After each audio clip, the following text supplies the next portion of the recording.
आपने सुना होगा कि श्री राम को मर्यादा पुरुषोत्तम कहकर संबोधित किया जाता है, पर क्या आप जानते हैं कि क्यों श्री राम को ही मर्यादा पुरुषोत्तम कहा जाता है? नमस्ते दोस्तों, स्वागत है आपका श्री भक्ति में।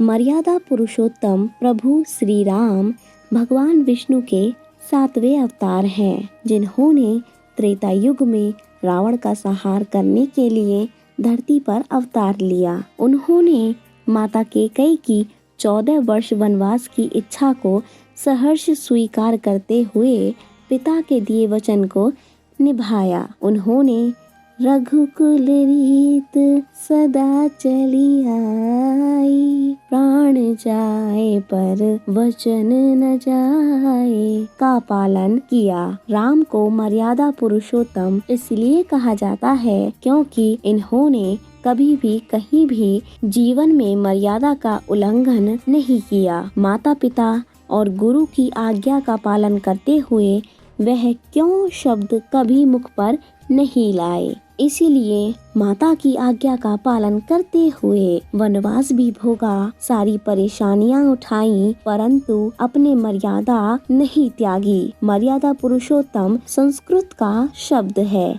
मर्यादा का अर्थ होता है सम्मान और न्यायपरायण।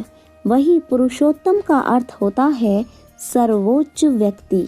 जब ये दोनों शब्द जुड़ते हैं तब बनता है सम्मान में सर्वोच्च। श्री राम अपने सभी भक्तों को बहुत ही प्रिय है और सभी उन्हें अपना आदर्श भी मानते हैं। इतना ही नहीं, श्री राम अपने परिवार और पूरे अयोध्या में भी सबके चहेते हैं, क्योंकि वह अपने सभी कर्तव्यों का पालन पूर्णता के साथ करते थे। श्री राम हर रूप में सभी के लिए एक आदर्श थे। श्री राम राजा दशरथ के पुत्र थे और अयोध्या के राजकुमार थे। इस संसार में जहाँ भाई बहन संपत्ति के लिए आपस में ही लड़ते रहते हैं, वहीं श्री राम ने अपने भाई भरत के लिए पूरा अयोध्या राज्य त्याग दिया था। जब उनकी माता, जी हाँ दोस्तों, जब उनकी सौतेली माता कैकेयी ने उन्हें वनवास जाने का आदेश दिया।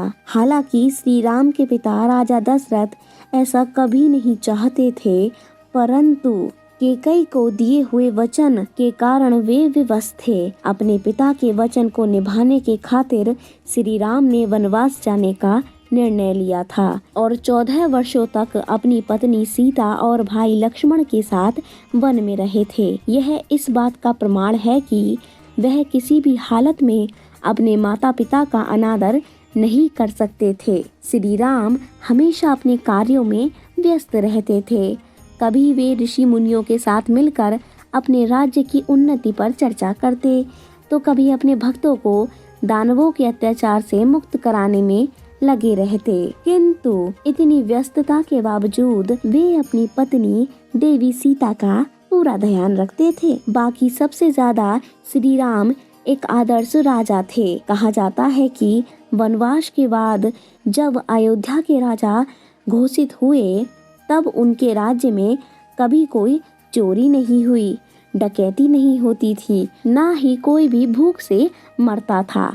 साथ ही उनके अंदर निर्णय लेने की क्षमता गजब की थी। जब कुछ लोगों ने देवी सीता के चरित्र पर उंगली उठाई और कहा कि उन्हें वापस वनवास भेज दिया जाए, तो श्री राम के लिए यह निर्णय दिल पर पत्थर रखने के समान था। परंतु उन्होंने यह निर्णय लिया, लेकिन फिर भी उनके लिए अपने रिश्तों से ज्यादा उनकी प्रजा मायने रखती थी। इसीलिए उन्होंने अपनी प्रजा को हमेशा ज्यादा महत्व दिया।